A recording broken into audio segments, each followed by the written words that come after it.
Hey, what's up? This is Kai Kawai, and in this video, I'm going to show you how to set up a WordPress site in cPanel.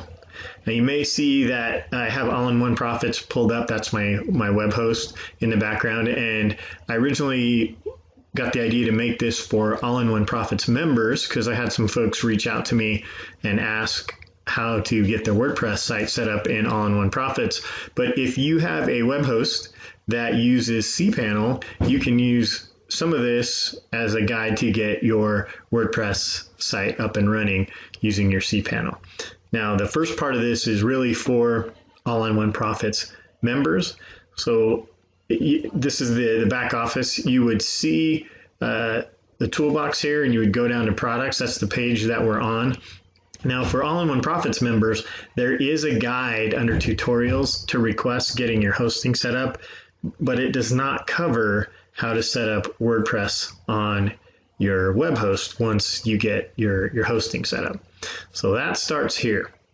So first of all, we want to go down, scroll down a little bit, and that's the comparison of the basic and the pro section, and then it covers some of the features of the web hosting. But we're looking for this button right here. Click here to request your hosting account. So for AIOP members, you click there, put your information in, and it's going to send you an email, and it'll look something like this. So now the important part about this email is you get your cPanel instructions on how to get into your cPanel dashboard, and you also get the name servers. And that's really, really important before we get to our next step, because you're going to need those name servers to point your domain name to your hosting. And for anybody who's not using All-in-One Profits, this is no different. You need the name servers of your hosting account so that you can put them into where your domain name points to. Okay, so and where you do that is you go to where you registered your domain. So in this example, I use GoDaddy. I have 2 domains registered there, and this is the one we're using for this tutorial, kaikawai.com. So we would go to your registrar, whoever that is, and you would get into the back office where you can manage your domains, and then you want to go into DNS. Now, it may not say that in yours. You may have to go to your help center and type in, where do I change my name servers, and it'll walk you through how to get there. But for GoDaddy users, it's pretty easily. Go to Home, go to Domain Name Manager, go into your domain and click on DNS, and it will come up with a place to change your name servers. So we come down here, and as you notice from the picture I had up just a second ago, these are the same name servers because I've already gone in and changed this when I set it up. But if they were not set up already, we just go into change, and then we type in these name servers, and then we save them and update. And then that way our domain name knows where to point to get to our hosting site. And that's basically where all your files are going to be, right? If you're going to save images and put them on your website, you may have links to material, you may be passing out documents, PDF files, all that good stuff. That's going to go on your hosting account, which is kind of like your hard drive for your laptop, right? Okay, so once we're done with that, we're going to go to cPanel, and again, going back to just a few minutes ago, and I can bring that picture back up here. It shows you that you have a cPanel link, and so you click on that link, and it also gives you, I've got mine covered up, but it also gives you the username and the password that you set up to get into your cPanel. And so when we go here, I'm already logged in. And again, so going back to my analogy, File Manager is kind of like if you were on your laptop and you have Windows, you go to your Explorer and you can see all the files that are on your hard drive. Same idea here. That's what your File Manager does. You can go in there and you can see what files are already uploaded into your hosting account. All right, so since we're going to be using WordPress, we want to scroll all the way down. Oh, by the way, this is where you would change, if you're using cPanel, this is where you would make your own custom email account. So if you wanted to put, your name at yourdomain.com, like I have one that's set up that says, join me at kaikawai.com. you can make your custom email right here, and then you can have it auto forward to like a Gmail account. And I can do that in another video if you like. Just put that in the comments below the video if that's something that you're interested in. I can certainly do a quick tutorial on that. But I'm just going to keep on going down to the bottom. And right here it says Softaculous Apps Installer. We're going to click on WordPress. So now changing our name servers, this is where that comes into play here. We're going to come down and we're going to hit install. We've got to give it some information in order to tell it which domain that we want it to install WordPress on. So in this case, we want to put it on the kaikawai.com, which is what we're using in this tutorial.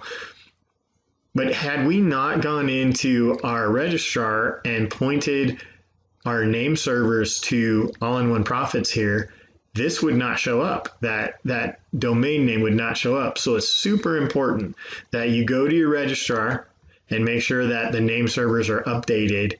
So that way, when you go to install WordPress, you can actually pull up that domain name. Sometimes it takes a few minutes for that to register. I think when I first set this up and I put the name servers for All-in-One Profits, it took maybe, I don't know, 10, 15 minutes. Anyway, that's how this shows up. So that's important. You want to choose which domain you're wanting to put WordPress on. Okay.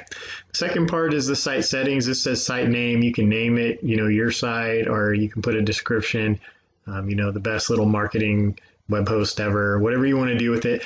I don't normally do anything with it in the installation because once you get to your WordPress dashboard, which we'll show you in just a minute, you can customize all of this in that section. Okay, so we're going to go down here. This is really, really another important piece of this, okay? This is how you're going to log into or sign into WordPress once you have it on your domain. Now, the cool thing about WordPress is you operate everything through this dashboard that you set up, and that means you don't have to keep going back into cPanel every time you want to add a file or add a photo and update a page. You can do that all in your WordPress dashboard. So make sure that this is a username and a password that you're going to remember because you're going to use it a lot. Every time you log into your website, you're going to be using it. And obviously you want to give it the strength so that it's secure so that people can't hack your site. Although there's some other apps or what they call plugins in WordPress that you can use that will enhance the security so that people can't hack into your site using just the login screen. And then I use this Gmail account here for my admin email. And so what happens is say I forget my password and I'm trying to type it in, you can reset, or you say you lost your password and give them this email address. And if it matches up with what you have assigned in your WordPress account, then it will send your reset link to that email address so you can reset your password if you forget it. Okay, and come down a little bit further. There's some other functions here. You can choose plugins. I have a set of about 6 of them that I use regularly when I set up a WordPress site. And so I actually have another app that I use that allows me to just run it, and then it automatically installs all of the plugins that I normally use. So that way it just streamlines setting up the site. You can do some of that here. I normally don't. I set it up once I go into my dashboard. All right, and then the final thing is here is you choose a theme. Now it's going to give you a basic theme. It has to give you some kind of a layout when you first start your site. I'll give you an idea. We'll go to another website of mine. This is set up on WordPress. This is a theme called Socrates, and I just have a basic header on top of it. And then this is where I named it. So if you go to this section right here where it says name my site, my blog, I just named it Reach for Marketing just as an example for you guys. Okay, so that's kind of how that would look. And depending on the theme you have, you can center it, you can make it left, you can go wherever. So I'm going to get out of that and come down here. I don't normally choose one of the basic themes, but this will get you up and running quickly. So you can put these in here and you can add images to it as you wish. I use a premium theme, and my only caution for you, if you're considering a premium theme, is get one that's easy to use, that you understand. And then as you get better at or you see functions and features on other websites that you would like to incorporate into your WordPress site, then you can either get plugins to do those features for you, or you can look for solutions like maybe a higher functioning theme that gives you all of those features that you want all in one place. All right, so once we're ready to install, we can put an email in so that it automatically emails us to let us know that the installation is done, and then we click install. So once you've done that, you're going to get an email that says something like this. It's going to say new installation, and it's going to give you the login link for WordPress, so you can get into your dashboard. It's also going to give you some of your information about your database, which is for advanced users. There's ways to go into your database if you've broken something, or if there's a page that's not working right, and we can fix it in that database. But I would say that's secure information. You don't want that out there. Someone who's trying to hack your site may want to know that information. So as you can see on the screen, I have blotted out some stuff here that's important that I feel is secure. But the main thing that you want to look at here is that the admin or the login link. And so you would click on that. We'll get out of this and we'll go here and we'll just type it in, because this is where you're going to get into your WordPress dashboard. So it says WP admin, and you click on that and it comes to this login page. All right, so here is where that admin password that I told you was so important, the username and password, here's where you would use that to get into your dashboard. So I already have mine saved. So I'll just click get into my dashboard, and there you are. So this is what it would look like in your dashboard. Even if you're signing on for the first time, there may be some announcements. Welcome to WordPress. As they do different upgrades and updates, they do different features on your dashboard, but it pretty much hasn't changed from this in a long, long time. And so then you could go and you could visit your site from here. I'll open that in a new link so you can see this up here. Here's where you would start customizing, changing your theme. And one of the cool features about WordPress is when you customize, you can change things and it shows real time right on your screen what you've changed and how it's going to affect what you've just adjusted. So you pretty much can't mess it up. It's pretty intuitive once you get in and you work with it a little bit, but you may find that things don't align to the left the way you want, align to the right, or picture doesn't look quite right. You just have to kind of play with it and look at the parameters that come with your theme. But if you do have questions like that, please put them in the comments below the video, and I'll look into them for you.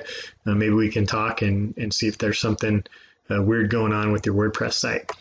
So this is what my theme is. It's called Socrates. I really like it. It's quick to upload. I use it on several different sites, and I made a custom header here and put some links there. But what I wanted to show you guys before I end the video is I did make a beginner's guide on how to set up WordPress on your cPanel site and how to make a WordPress website for beginners. So if that's something that you maybe needed more in-depth, or there was a step that you didn't understand, I do walk you through step-by-step how to do that on this post. And I also have a link for this article in the description of the video, so you can click on that and go through it at your own pace if you don't want to watch the video or if I went too fast. But there you are. Hopefully this was helpful to you. If you have any questions, comments, you like the video, please comment below. And if you'd like to see more videos like this, hit subscribe and hit the little bell button so that you're updated as soon as I put up any new videos. Thanks again for watching, and have a good one.